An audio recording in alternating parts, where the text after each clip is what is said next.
All right, now, only you two had to hear my ramble on. Now I'll start again.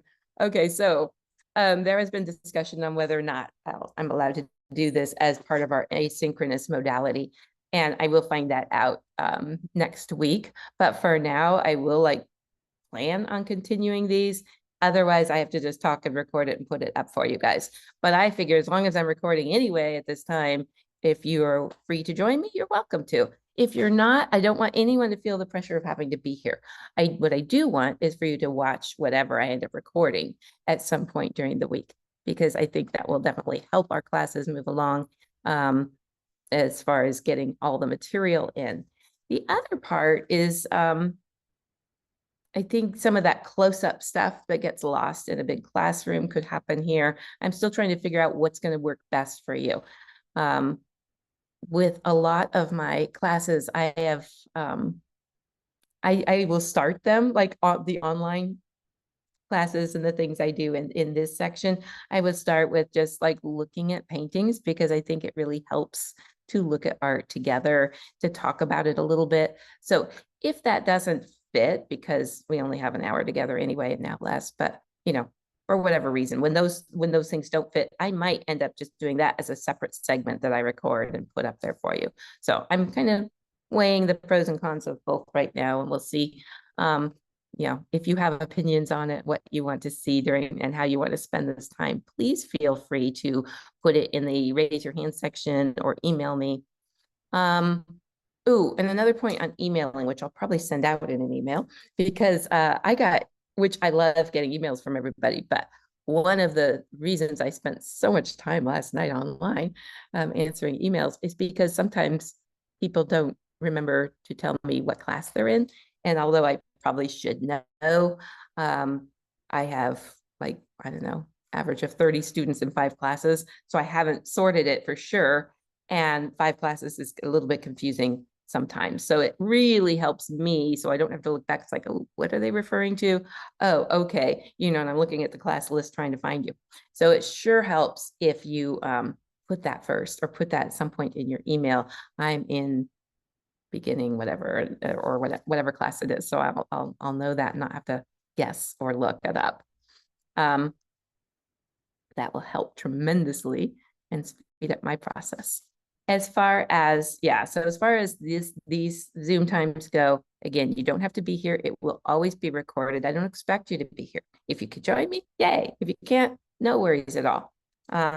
This is because it's asynchronous. So with that, I just had 2 watercolor classes in a row this morning on these. So I am going to pull out something more about what you want to see. Again, right, when you can't be here, but you're feeling left out because you can't be here, I want you to, absolutely feel free. I would love for you to demonstrate this, right? Or that, whatever it is. Tell me in an email. Give me time. Don't do it like that morning for sure. I won't see it. But write to me or put it in the raise your hand section. I'm trying to understand how to do this particular method or whatever it is that I've been teaching you. I want to see it up close, blah, blah, blah, whatever it is. Just ask. And then I'm happy to spend this time doing some of those. But you need to communicate with me and hopefully in a timely way that I can get it together and have stuff for you. And as together as I am today, because it's like, I thought I had a whole hour that I was going to get your stuff together. So, oh well. Moving watercolor aside, bringing you guys in. Yeah. That way. And I'll bring up over and let's look at painting for a sec. Yeah, as I stated during class, one of the things I really want for you is to start developing that habit of looking at art and in an active way. So I really wanted to clarify that here a bit by looking at some art. And like I said, if I end up doing this as a separate segment later, I like it as a regular thing. I always feel inspired after looking at art. It always gives me some direction or some understanding. And I want to make sure you guys are doing it. So doing it on your own as well. Let me switch my camera, I think. Oops. And it's gonna be upside down probably. So I will pull from lots of different sources and books, and hopefully I can make this work with this camera. I'm gonna hopefully get a larger one or boost this up on some books. Hang on. Maybe. I just need my camera to be a little taller, which I think I'll be. Still moving watercolor out of the way. Here we go. Maybe we can see a little bit more of it. Okay, well, hopefully this will work. It's a very large book, so it makes it a little tricky. Anyway, I'm just going to open up to any random page, and here we've got an oil on canvas, which is beautiful. You know, not quite square.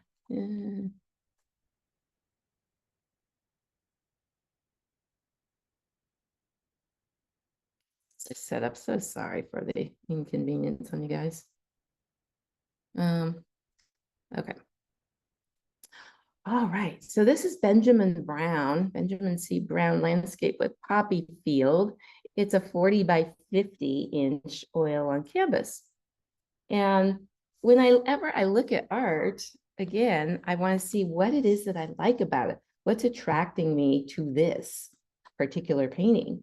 And, you know, if whether or not you're into landscapes, you know, or whatever you happen to be looking at, if you're looking at abstract and you don't like abstract necessarily, always try to find two things that you like about it. So just like with everything I tell you in your own work, I'll be telling you always find the two things you like. And what I really like about this is the color palette, for one thing. I think having that orange, green, purple color palette is what we talked about with our color wheels this week. Yeah, I'm looking around for that color wheel. Oh, there it is.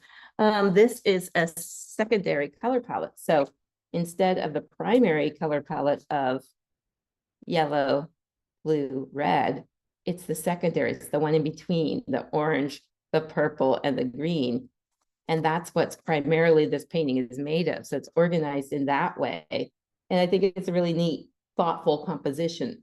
And it might even be that, yes, those mountains look purple anyway. It worked out in nature. But sometimes an artist will really push in a certain direction for color. These are vibrant colors. I like that about it. Maybe you don't like vibrant colors. Maybe you prefer more quiet, neutral, tonalist paintings. And that's something you'll start learning the more you're looking at art. Finding those things that you like and keeping track of it somehow, excuse me, will give you direction in your own art and what you're wanting to do. So like, for example, here, we get into a lot more neutral, softer colors. The green isn't nearly as vibrant as that other green. This one's more knocked back, meaning there's a teeny bit of red put in with that green to just make it a little bit quieter. You've got these neutral colors of the sand. Even the water isn't like super bright, vibrant blue. It's softer. And then all these purples, but muted purples in with that wood of siding of the house. So yeah, you find the things that you like. This one's by Matilda Brown. And yeah, she was born in 1869. Doesn't say when this painting was done, but anyway, oh, maybe 1847. Oh no, that's something else. Anyway, yeah, it doesn't say the year that the painting was done. But anyway, this is just, again, something really beautiful. I'm liking that red and the purple combination, the red and the blue. It's like red, blue, and yellow. It's the primary color palette. And then these are the neutrals that are giving our eyes a place to rest. You're getting these nice big shapes, right? Start training your eye to see the big shapes. That's going to be important for composition. Look at a couple more, but you get the idea of this active looking. Is you're going through an art book or, ooh, wow, and you start noticing the things that you like about something. I love the texture in this, but what is this? Yeah, this is oil on canvas. It is Emil Carlson and from 1908. And look at that sky, just that heaviness of the cloud, the fog coming down onto that ocean. The choice of colors, the purples and the blues in that fog, and that are repeated a little bit in the color of the water. But then it also the introduction of the green, because where the light is hitting that water and you're looking at it and the light's coming through that prism of wave, you get these beautiful yellow greens and things going on as well. So the attention to color in this is just gorgeous. It's soft and somewhat muted, but still really active and beautiful. I like where the foam comes up on the at the edge on the sand, and the purples and the different colors in there, the nuance. These are things to start noticing too for a landscape and for anything you do as you're looking and practicing looking. See what more colors you can see rather than just the local color. Like the a lot of times we'll paint an ocean, right? And we'll have that all bright white, but it's not bright white. So if you're at the beach this weekend, I'll be jealous, but if you're at the beach this weekend, notice how white these actually go. Notice what other colors you can see. And wherever you are, if you're at a park and you're looking at a tree trunk, same kind of thing. What colors can you see in that tree trunk? It's not just brown. So start paying attention to those things. And yeah, and I think you'll, it'll serve you well as we continue and as we're learning to paint and mix colors and do all the things that we're doing. Yeah, even as you're looking at the shadow of that rose, see the purple color. Looking at shadows is one of my favorite things to do when I'm out on a sunny day. And I start noticing like the pavement, the color of the shadow on the pavement versus the grass versus the dirt, things like that. But also, if you set up a still life, same kind of thing you could affect depending on what the still life is sitting on. And then noticing it, but then also knowing as a painter, you can emphasize or de-emphasize things too. You can choose your colors a little bit, but as you study and notice darks and lights, where light is hitting, where shadow goes, all of those things to create form, you have a little bit of say-so in the coloring as well, if you're going to go intense or if you're going to keep it more neutralized. We'll get one more and then we'll move. William Henry Clapp did this in 1908. I mean, it's just fabulous. This is in Spain, which I know it looked like something like I've seen before. I was trying to figure where is that, but it's Spain and I haven't been to Spain. But again, like the rocks, when we go to the beaches here or out to, different parks and things, and we notice rocks and hills and things around us, start looking for those colors. What colors are you seeing? I love the paint application in this one too. It's very textural. It looks like it's put on with a lot of palette knife. There's some brushwork too, but it looks a lot like palette knife in some of this. So you've got this color sitting on color, whereas back here it's a little bit more mushed together in the sky, more, this is very luminous, sort of like a impressionist, which I guess it is an impressionist as well, but this is yeah, you've got the darks and lights and the pinks and things like that all coming together to make this really beautiful sky. And just really you feel the presence of that hillside, you feel the warmth of the day, all of it takes you to that place. So that's what I like about it. I love the shadow side of the house and the sunlit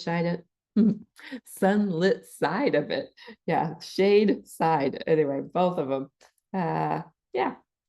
Anyway, those are just things to start pointing out and looking and just taking time with a painting like this or any of the others and seeing what it is you like. And also look at what it is you don't like, because you can learn a lot about why you don't like something too.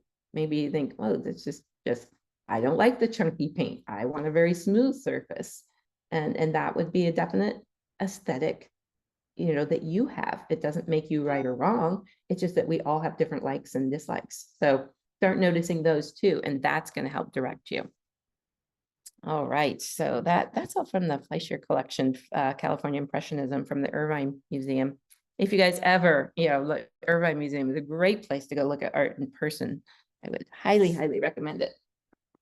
All right, so with the rest of our time, I want to make sure that we all are aware of what we're doing this week. So what we've done so far and what we did, I know, I'm trying to remember, it's all a blur. But what we did in class was we were trying to just understand our paints. Well, we talked about it more than anything, but this week was to be able to play with your paint a bit. I'm gonna share my screen, I think. Maybe. Oh, goodness.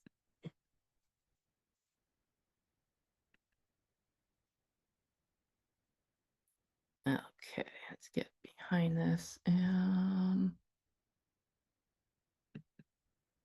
did not sign out. There we go. Yeah, the syllabus is up there. I wanted to see what we're doing for next week. I'm gonna double check on that. Yeah, abstract masses. Are we in the right one? Oh, shoot. Okay. I'm all right. I have ridiculously abbreviated both my painting, oil and acrylic painting. So I'm talking to you guys like you're mixing paint for the first time. This is okay, but like you still got to look at art together, so we're good. This is intermediate. And I was thinking this was the beginning, so I apologize. I'm just gonna lose my brain entirely. All right, good deal. Well, we're on to definitely on to composition and armatures and all of that. So let me show you the right stuff too. We'll get back to that. And then as long as we're here on the screen sharing thing, I just want to show you really, really quickly in the module, I think. Get back to it. Oh, come on. There we go. In the module, how it's set up in case people didn't have a chance to get to look at it. That's where the look at art section is. If I end up doing separate sections on looking at art, I will put them all in here, the videos that I make. Otherwise, we have class notes. Each week we'll have different class notes as they come up. In this one, I'm trying to remember, I did give you some stuff on composition. So if you didn't see that yet, that's all there in class notes. If I have anything else after today, I will add it to this for today. And for next week, it'll be week 2. In the share space, this is where you will go in and upload the things to share. And we had just one, I think, shared so far. So thank you, Barbara, for doing that. But the rest of you can do this merely by hitting reply. You go to the photo section here. You're going to click on that. You're going to upload image. And then you could drag whatever image over that you're wanting to share from your desktop, or you can click on it to access your photos. And then you'd hit submit. Then it's in a box, still not done yet until you hit the reply button. You could type whatever you want in there. If you're wanting a critique, that's where I'm going to ask you to write 2 things that you like about it, 1 thing you want help on, or that you think needs work, and say, I would love critique on this because I really got the color figured out, but I don't know how, to make it orderly. I forget what painting this is, but anyway, and so you type that and then you could hit reply and it will be there for me.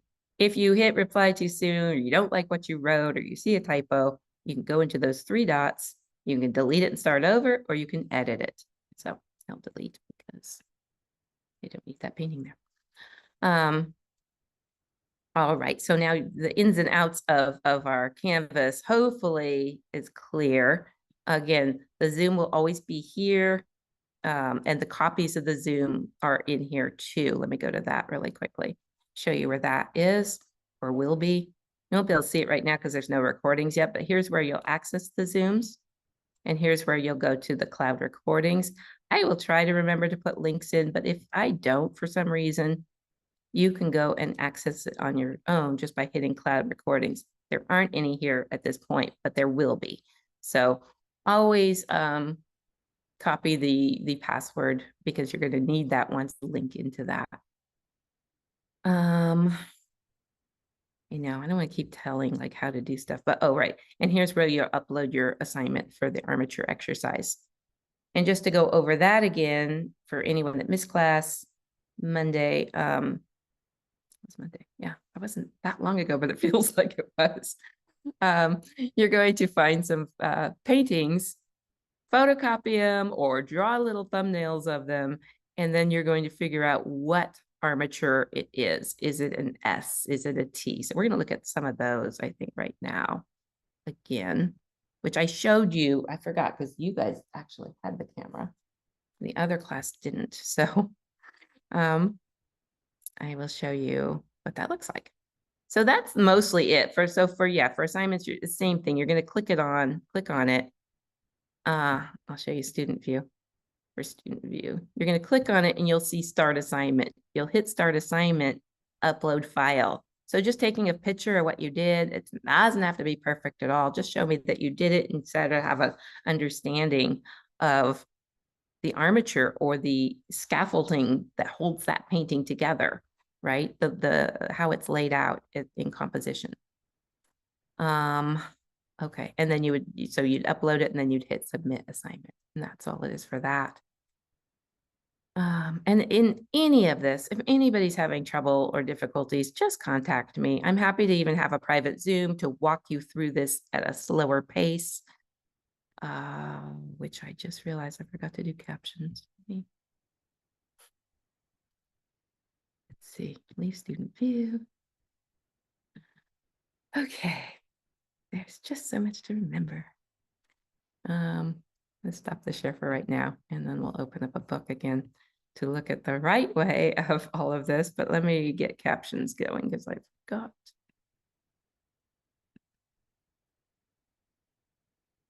There we go. Okay. Sorry about that. I know I need to have captions on these. I forgot to hit the button. So far, all we've talked about are logistics again. And if there's anything that you don't understand, please reach out. I am so happy to do a private Zoom to walk you through some of these silly parts that will get us all on the same page. They're silly, but not. They're necessary, I suppose. Okay, so let's see. Let me grab the right book.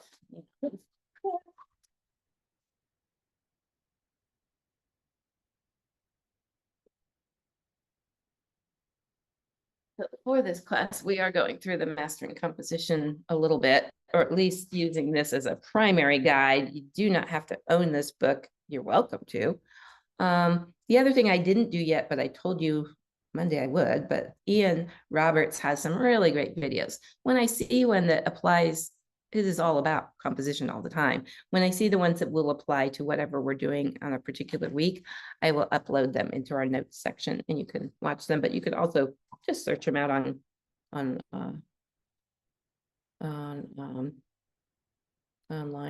You can just, just Google him and you'll find his videos.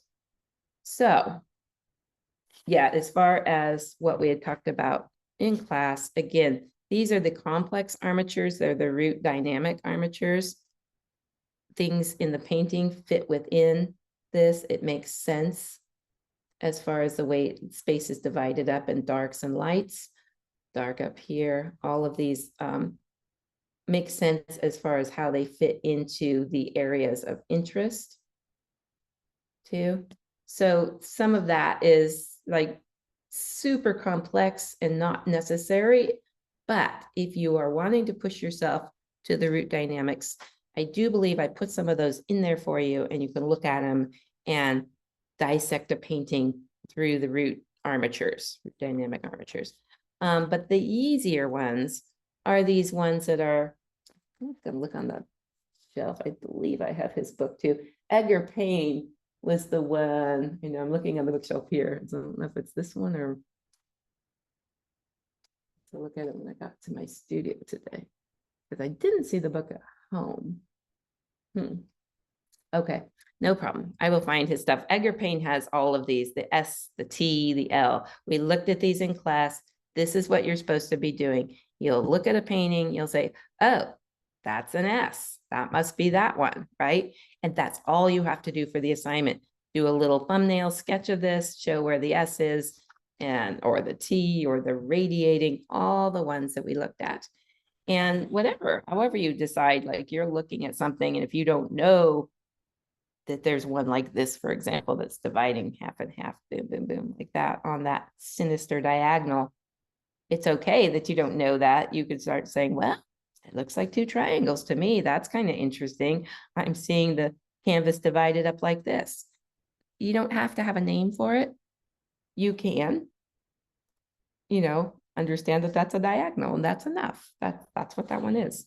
So as you're looking at painting, start making a practice of seeing how the things are arranged on the page.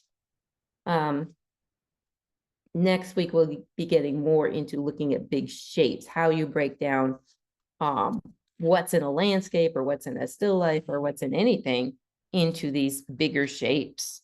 And hopefully that will be somewhat clear. I'm like looking to see what I didn't show you in class on like this side as much. Yeah. These were all the cruciform ones that we looked at. So again, you're looking at a portrait, a figurative work, and you're trying to decide, well, how is that divided up? And sometimes it's tricky to figure out. So don't, beat yourself up if you can't, but just try to just do your best for the assignment. I think the more we do this as we're looking at artwork, let's see if I find something. The more natural it's going to be when you go to put things on the page, when you go to arrange things, it's going to make sense on like where to put that next thing. If you're not drawing and painting from life, and even if you are and you want to make a better composition, this will help you to make a better composition. It'll become more intuitive the more you look at things. I'm trying to see if I've got something to look at. All right. Yeah. Just like anything. The more you look at things, then you start seeing, oh, wait, there's that diagonal thing going again, right? Or it's kind of this little triangular thing. And so you start thinking like, this one's not super clear on how it's broken down, but I can still see that they're arranged. I've got this triangle coming here. I've got this triangle coming there. And so it's sort of making sense that way. It's taking me back in space that way through the angles. It's finding its place on the canvas through these angles. And this is just sort of more of an anchor here that's going straight up and down. So sometimes, sometimes it's not super clear saying, oh, well, that of course is the T-shaped one, right? Some are easy to figure out and some aren't. Don't worry about it so much. All right. As far as, trying to think. Okay. I know there's like so much I wanted to talk about. It's like, oh Lord. Balance. I guess we could do some of that. Yeah, shapes and stuff we're going to do next week. These are just things to think. Again, you guys, for this class, you are finding your own motifs, the things that you're connected to. Let's just look at this one this time. The things that you're connected to, you want to paint, right? Because they're going to have more meaning then. Plus, you know the subject better. And they always tell writers, write what you know. It's the same for painters. Paint what you know, paint what you've seen, and bring us to that place or bring us to your subject matter. Let us know that person you're painting, or let us know, some insight into that still life you're doing. It will be much more magical and wonderful if our things like you've got some purpose to it, right? Every painting is going to have a goal. And whether, you're doing even an abstract has a goal. What are you trying to discover? What problem are you trying to solve? Every time you go into a new painting, have that mindset. What do I want to discover? And if it's something beautiful, like a landscape, like I don't know. I've gone to certain places and I'm like, how could I even make that more beautiful? I can't. It's already gorgeous. So instead, what do I want to do? Oh, I want to bring the person there. I want them to feel what that weather was. I want them to feel the warmth of that sunshine in the valley. I want to make it interesting and dynamic. So look at that. I've got these triangle pieces dividing it up again with that angle. This is if we're talking composition, this is the angle that you were more accustomed to. Whereas the other angle we looked at came on the side, the sinister diagonal. This one's the Baroque diagonal. The Baroque diagonal lets you enter just like you're reading from left to right. It's an easy way in. I'm following the light up these hills. It's kind of fading enough that I'm not going to go off the painting. Again, the idea is to keep someone in my painting too, but I want to come around. I want to go back to that area and maybe come back in, stay in these light areas, bouncing on the lights on top of the bushes or trees. It's keeping me there. It's a very limited palette with just the greens for the most part. Little purple in there, but it's various intensities of green and yellow. So those are all those kind of choices you make. You want to keep someone in there. You want to have it arranged in a way that's interesting. Yeah, even if we're looking at this little one down here, we've got this row of houses. And maybe that is how it is in that nature, or, you know, in nature, I'm okay. In real life, though, if you're sitting across the street looking at this, I guess, or the road, it's not much of a street. You're sitting across the road looking at this farm scene. Maybe this is exactly what they saw and painted, or maybe this was moved over here and we've like, well, do I want two big buildings in the middle with two small buildings on the side? That's maybe not as exciting as this little bit of a buildup of these three balancing out this bigger one with a little bit more bulk to it. You know, I don't know. I don't know what was in the artist's head, but those are things that you as artists can choose. You can choose to say, okay, I want to look at these shapes and balance them out in a way that's going to make sense, but also be exciting and keep people's interest. I love how this is just like a monochromatic painting. There's not much, like there's a little bit of peach in the sky and everything, but the purples are just incredible. And it's all about that. Again, little rocks on the beach. It's like, this is just a neat little cropped area of a painting or a whole painting where it's balanced. You've got this big shape and a small shape. What is the scaffolding holding this one up? It feels like the one that we looked at that was the balance thing, right? The scales. So you've got a big one, a small one on a scale, more so than like, yes, you could call that a triangle for sure. And it's off to the side. I like how that balances with this part back here, right? This shape of smudgy mountain that almost looks like a watercolor. We're looking at it, probably is. So, but same idea. Like painting is painting is painting for the most part. It's about looking and it's about arranging. It's about that composition that we're after for this this summer semester. Composition boot camp. If you missed it, if you didn't make the first class, that is what we're doing, but we'll do it within the realm of the things that you're wanting to paint. Yeah, this is yeah, here's another one. Again, this is like a triangle up here, right? Almost. It's like you could almost call it a backwards S because you're curving into there. But I feel like it's like so bold in all of that shape right there. Anyway, this is that. So yeah, again, you're trying to decipher it and you're looking at it and you're trying to think, does it work? Does it not work? Where is it taking me? Like this is looping me around. If I do follow it around, I actually end up discovering that there's people, there's a person, or it's so tiny, but there's at least one person there. There's a figure on the beach, and I don't know if they're with their children or something smaller, but that's where it's taking me. I might not have noticed that. So this is this intentional kind of bringing somebody around to a spot to have an area of interest. If you were dividing up with those, I should have brought a piece of plastic over. Well, anyway, imagine a grid. How are we doing in time? Yeah, just imagine a tic-tac-toe, for example, right? That one's catching us right there on that area of interest. That's one of the, if we divided this into thirds this way and into thirds this way, that gets you to that one little area in the tic-tac-toe, that middle square. Boom, boom, boom, boom.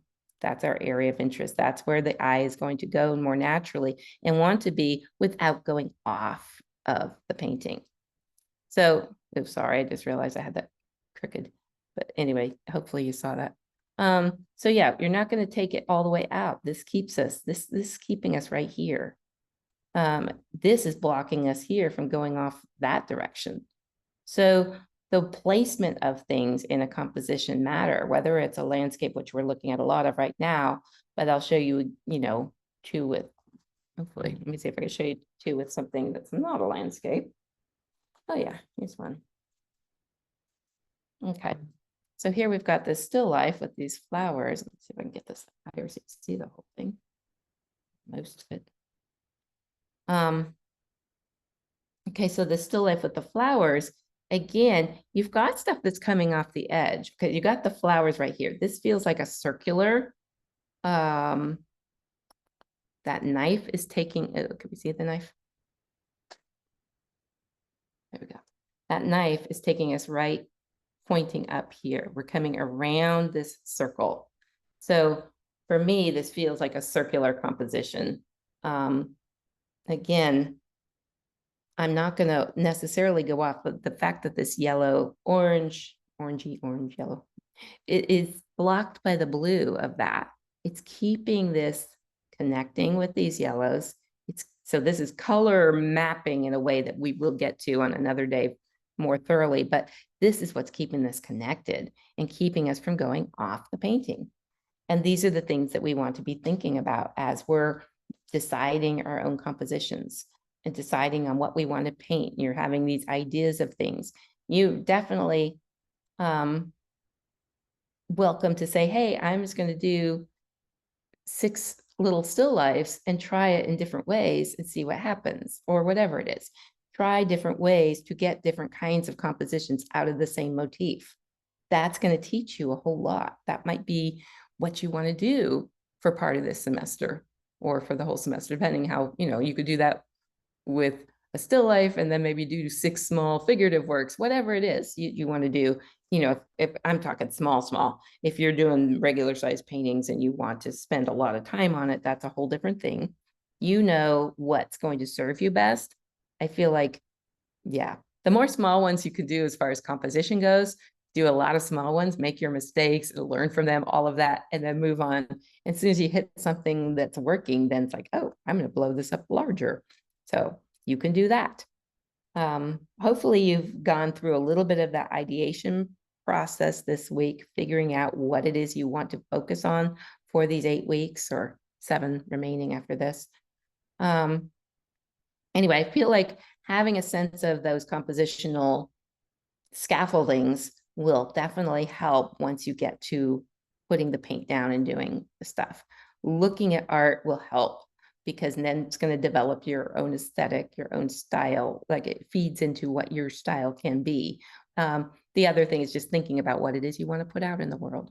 What do you want to say to people? And maybe you're at that state. Maybe you're at a state of just figuring out, you know, how do I keep someone in my painting? I'm going to keep it simple for the summer. I just want to work at how to keep somebody from going off my painting and going to the next painting on the wall. So that's a good focus. That's a really good goal to have for this. Let's see up there. Yeah, there's more flowers up there. Sorry, I wasn't showing the whole thing.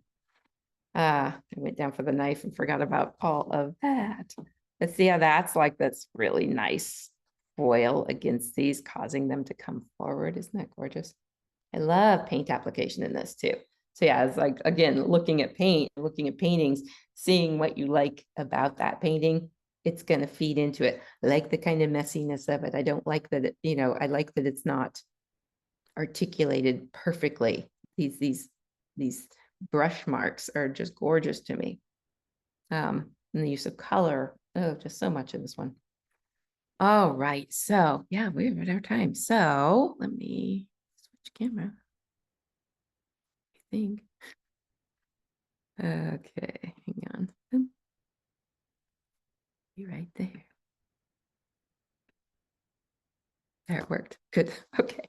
So for the rest of this week, look at stuff, make notes, think about things. Part of painting, a big, big part of painting, especially at this intermediate stage, is thinking, excuse me, thinking about what you want to put out in the world, thinking about what you want to learn and accomplish.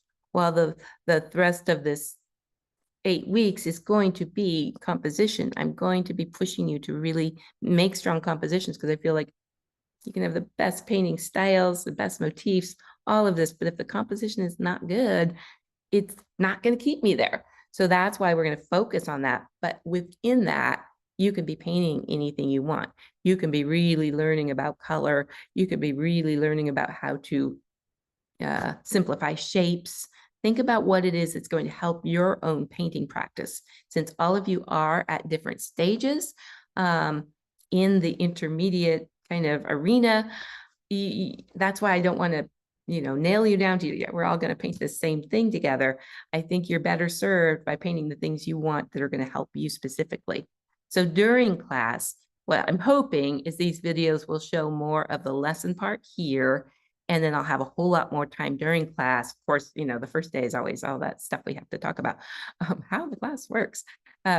So as we get in now next week, I will be able to individually come over and help all of you where you are. Hopefully you will have that plan. If you don't, email me this week or, before this weekend if you can. Otherwise, we'll talk about it in class, but hopefully you don't want to lose too much time there. So you'll be prepared to paint Monday when we meet, and I will come help you and probably keep the teaching end of this. I think will work better online because I feel like we could look at it closer rather than being in seats throughout that larger room and not being able to see that TV screen, which, isn't ideal probably. So that's my thought. If you have other thoughts, reach out. If you have other ideas on what you want to learn, things you want me to show you too, I'm happy to pull paint out too in my studio while we're meeting. So if there's like, I really want to know this or that, yeah, just ask. All right. Any questions before we go? You guys good? Okay. All right then. Thank you so much for being here, Christopher and Julie, and anybody that, you can't be here, I can't say it enough because I need to say it more so that the administration lets me keep doing these live if I want to. They're live, but they're not live. They're just like, I'm making a video and you get to join in and be here and ask questions. I just think it works great. And if it doesn't, as far as being here, it really doesn't matter because I'm making a video so that I will be posting for you. So you will get the lesson. All right.